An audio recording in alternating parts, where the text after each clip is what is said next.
এনামুল সর্দার ও আজিজুল সর্দার এক মায়ের পেটের দুই ভাই। ৮ ফেব্রুয়ারি এনামুল সর্দারের মেয়ের বিয়ে হয়। তবে এই বিয়েতে এনামুল সর্দার দাওয়াত দেননি ভাই আজিজুল সর্দারের পরিবারকে। এদিকে আজিজুল সর্দারের ছেলের বিয়ে আগামী ২১ ফেব্রুয়ারি। প্রতিশোধ হিসেবে আজিজুলও দাওয়াত দেননি ভাইয়ের পরিবারকে।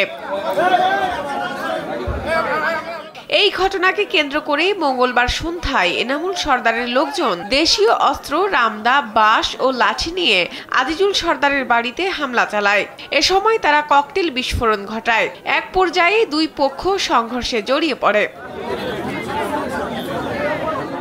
শরীয়তপুর সদর উপজেলার বিনোদপুর ইউনিয়নের কাজীকান্দি এলাকায় এই ঘটনা ঘটে। কোটি মানুষের আস্থার ভালোবাসায় 11 বারের মতো দেশের ১ নম্বর রেফ্রিজারেটর ব্র্যান্ড ওয়ালটন। এই ঘটনায় অন্তত ৮ জন আহত হয়েছেন। তাদের মধ্যে ৪ জন শরীয়তপুর সদর হাসপাতালে চিকিৎসাধীন আছেন।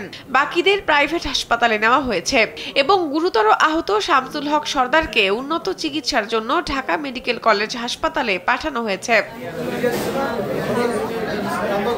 স্থানীয় সূত্রে জানা গেছে, এনামুল সর্দার ও আজিজুল সর্দারের মধ্যে জমি সংক্রান্ত দীর্ঘদিনের বিরোধ রয়েছে। আর সেই বিরোধ থেকেই এই ঘটনার উৎপত্তি। এনামুল সর্দারের বড় ভাই গুরুতর আহত শামসুল হক সর্দারের কাছে এ ব্যাপারে জানতে চাইলে তিনি জানান, তিনি বিনোদপুর ইউপি নির্বাচন করবেন বলে এলাকায় গিয়েছিলেন। এর মধ্যে শুনতে পান দুই ভাইয়ের মধ্যে সংঘর্ষ চলছে। থামাতে গেলে তার উপর হামলা হয়। শরীয়তপুরের পুলিশ সুপার মোহাম্মদ নজরুল ইসলাম জানান, ঘটনা শুনে পুলিশ তাৎক্ষণিক ঘটনাস্থলে উপস্থিত হয়।